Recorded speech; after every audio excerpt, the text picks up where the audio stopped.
안녕하세요. 구름날개입니다. 오늘도 재미있는 사연으로 여러분과 함께 하겠습니다. 그럼 시작합니다. 수연의 손이 떨렸다. 요양병원 로비에서 받아든 환자 목록. 그 위에 적힌 이름 한 줄이 시선을 사로잡았다. 이미경, 60세, 302호.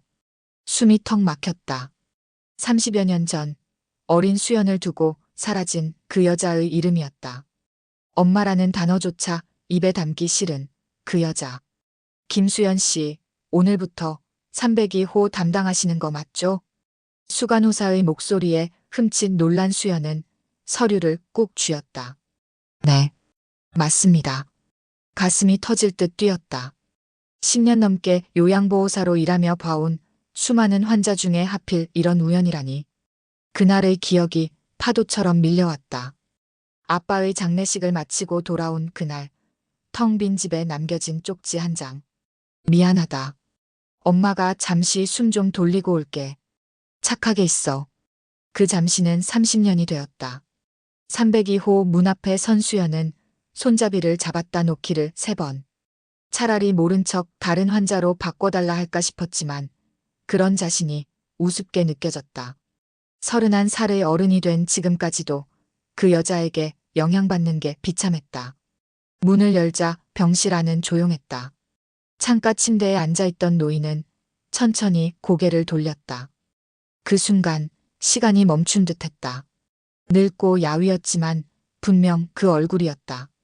수연의 눈을 마주한 노인의 표정이 순간 굳었다. 알아본 게 분명했다. 아, 새로 오신 간병인이신가요? 미경의 목소리는 떨렸다. 수연은 대답 대신 가볍게 고개만 숙였다. 마음속으로는 폭풍우가 몰아치는데 얼굴은 평온했다. 가방에서 앞치마를 꺼내 입으며 담담히 말했다. 식사 도와드리고 목욕도 시켜드릴 거예요. 불편한 점 있으시면 말씀해 주세요. 미경은 자신의 딸을 알아보고도 아무 말 없이 창밖만 바라봤다. 수연도 말없이 병실 정리를 시작했다. 둘 사이엔 30년의 시간만큼 깊은 침묵이 내려앉았다. 수연은 속으로 생각했다. 그래, 내가 날 버렸듯이 나도 널 모르는 사람처럼 대할 거야. 이틀이 지났다. 수연은 묵묵히 환자 이미경을 돌봤다.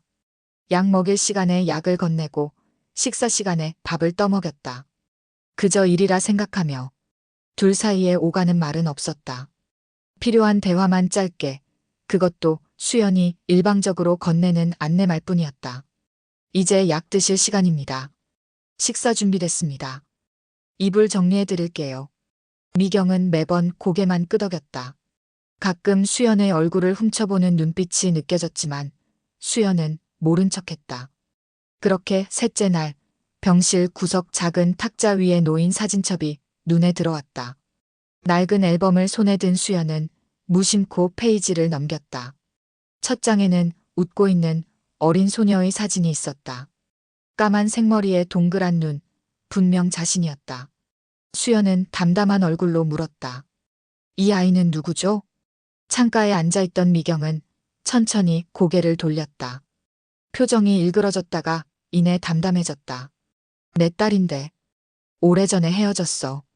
헤어졌다라. 마치 서로 합의한 이별인 것처럼 말하는 뻔뻔함에 속이 부글거렸다. 수연은 아무 말 없이 사진첩을 제자리에 놓았다. 가슴속에서 차오르는 묵직한 감정을 삼키며 저녁이 되자 병실은 조용해졌다. 미경은 일찍 잠들었고 수연은 야간 근무 중이었다. 조용한 병실에서 침대 옆 의자에 앉아 책을 읽던 수연은 미경이 뒤척이는 소리에 고개를 들었다. 미경은 여전히 눈을 감은 채였지만 입술이 달싹였다. 수연아, 미안해. 내 딸이 이렇게 클 줄은 몰랐는데. 수연은 굳어버렸다. 가슴이 철렁 내려앉았다. 자고 있는 줄 알고 하는 말인가?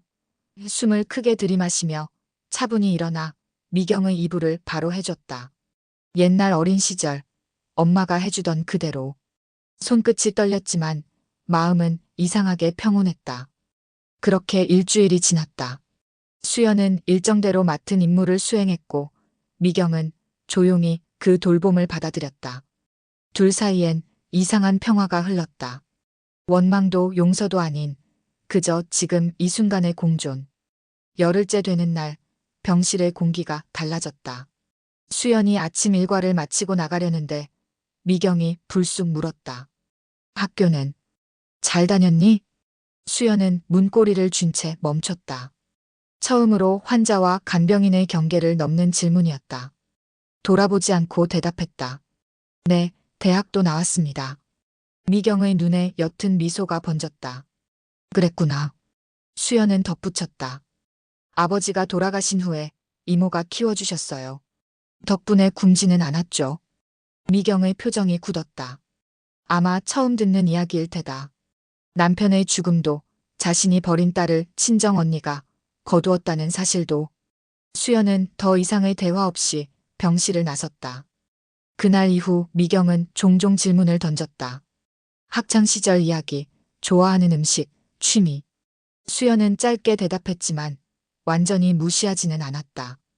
열나흘째 되는 날 저녁 미경의 상태가 갑자기 나빠졌다. 고열에 시달리며 잠꼬대처럼 중얼거렸다. 수연아, 엄마가 너무 무서웠어. 혼자 살 자신이 없었어. 수연은 얼음 주머니를 들고 미경의 이마를 식혀주며 말없이 들었다. 열에 들떠 헛소리하는 것인지 진심인지 구분할 수 없었다. 그저 식은땀을 닦아주고 체온을 재고 의사를 불렀다. 의사가 다녀간 후 미경의 열은 조금 내렸다. 밤중에 깨어난 미경은 물을 달라고 했다. 수연이 물컵을 건네자 미경은 떨리는 손으로 받아들었다. 내가 많이 아팠니? 네, 열이 많이 올랐었어요. 밤새 간호해줬구나. 미경의 목소리가 떨렸다. 예전에 내가 열 날 때도 이렇게 밤새 옆에 있어줬는데. 기억나? 수연은 잠시 망설이다 대답했다. 네, 기억납니다. 5살 때였다. 홍역을 앓던 밤, 엄마는 밤새 수연의 이마에 물수건을 얹어주었다. 그때 엄마의 손길이 얼마나 따뜻했는지. 그 기억은 버림받은 상처보다 더 깊이 새겨져 있었다. 미경은 한동안 말이 없다가 조용히 속삭였다. 내가 최악의 엄마였지. 수연은 대답하지 않았다. 그저 미경의 이불을 바로 해주고 처방받은 약을 건넸다. 그날 밤 수연은 처음으로 병실에서 울었다. 조용히 아무도 모르게. 16째 날 미경의 건강은 조금씩 회복되었다. 수연의 파견 기간은 20일. 남은 시간은 닷새뿐이었다. 두 사람의 관계는 미묘하게 변했다. 서로를 환자와 간병인이라 부르면서도 그 경계는 점점 흐려지고 있었다. 요즘 드라마 재밌더라. 같이 볼래? 미경이 조심스럽게 물었다. 수연은 잠시 망설이다 고개를 끄덕였다. 나란히 앉아 드라마를 보는 시간, 묘하게 익숙한 감각이 밀려왔다. 옛날 좁은 원룸에서 엄마와 함께 앉아 텔레비전 보던 기억. 그때는 그저 행복했다. 아빠는 이미 병석에 누워 있었지만 엄마가 있어 세상은 안전했다. 드라마가 끝나고 미경이 물었다. 너 결혼은 했니? 아니요. 수연은 짧게 대답했다. 왜? 좋은 사람 없었어? 수연은 한참을 침묵하다 입을 열었다. 저는 누군가를 온전히 믿기가 어려워서요. 미경의 눈에 슬픔이 깃들었다. 말없이 고개를 숙였다. 수연이 내뱉은 말은 둘 다 알고 있는 진실이었다. 버림받았던 아이의 상처는 어른이 되어서도 쉽게 지워지지 않는다는 것을. 18째 날 오후 미경은 작은 종이 상자를 꺼냈다. 그 안에는 수연의 어린 시절 사진들과 유치원 때 그린 그림, 초등학교 입학식 날 찍은 사진이 고스란히 담겨 있었다. 다 가지고 다녔어. 어디를 가든. 이것만은. 미경의 목소리가 떨렸다. 수연은 말없이 사진들을 하나씩 넘겼다. 마치 남의 인생을 들여다보는 기분이었다. 그 속에 웃고 있는 어린 자신과 젊은 엄마의 모습이 낯설었다. 내 아빠가 돌아가시고 내가 무너져 버렸어. 우울증이었대. 나중에 의사한테 들었어. 그때는 그런 거 몰랐지. 그냥 숨이 안 쉬어지는 것 같았어.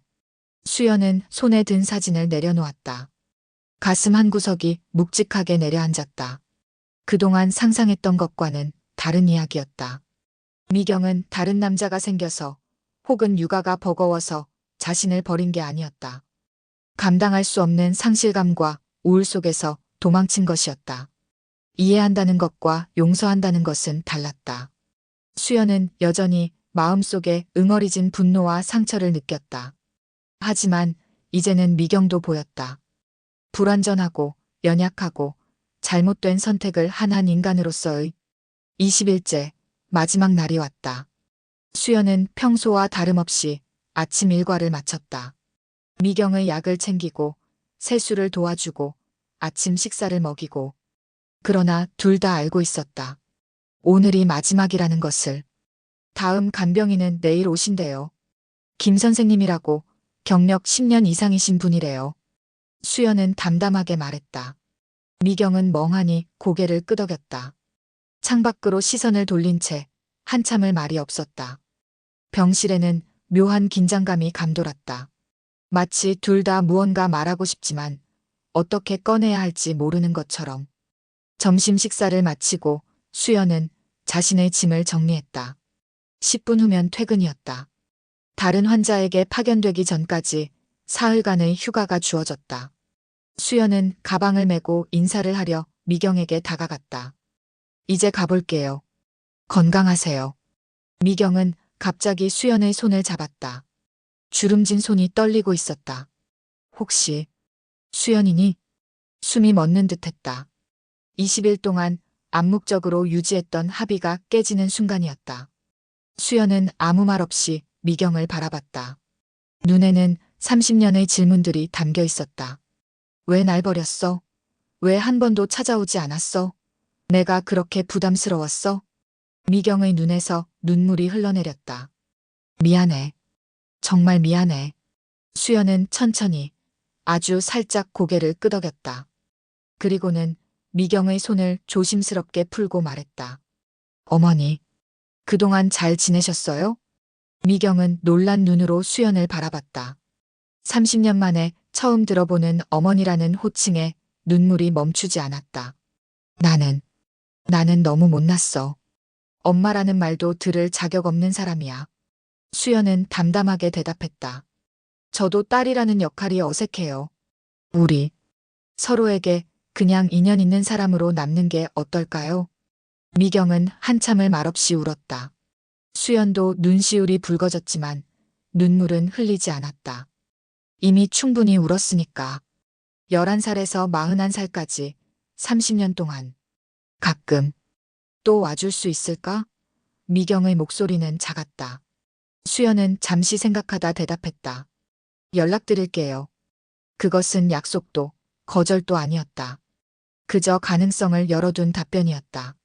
수연은 가볍게 고개를 숙여 인사하고 병실을 나섰다. 문을 닫는 순간 20해 동안 가슴에 품어온 무거운 바위 하나가 조금 가벼워진 느낌이었다. 병원을 나서는 수연의 발걸음은 묘하게 가벼웠다. 늘 무의식적으로 끌어안고 있던 긴장이 조금은 풀린 듯했다. 봄날의 햇살이 따스하게 얼굴을 비췄다. 스마트폰을 꺼내 시간을 확인했다. 오후 2시. 버스 정류장으로 향하는 길에 문득 발길을 멈췄다. 어쩌면. 수연은 잠시 고민하다 작은 꽃집으로 들어갔다. 작은 꽃다발 하나 주세요. 밝은 색으로요. 다시 병원으로 돌아가진 않을 거였다. 하지만 간호사 스테이션에 들러 부탁하는 정도는 할 수 있을 것 같았다. 손에 든 노란 프리지아 꽃다발을 바라보며 수연은 생각했다. 엄마에게 선물을 사는 건 처음이네. 간호사 스테이션에서 만난 정간호사는 수연의 부탁을 흔쾌히 받아들였다. 302호 이미경님께 전해드릴게요. 수연 씨가 보냈다고 말씀드릴까요? 수연은 잠시 망설이다 고개를 저었다. 그냥 꽃만 전해주세요.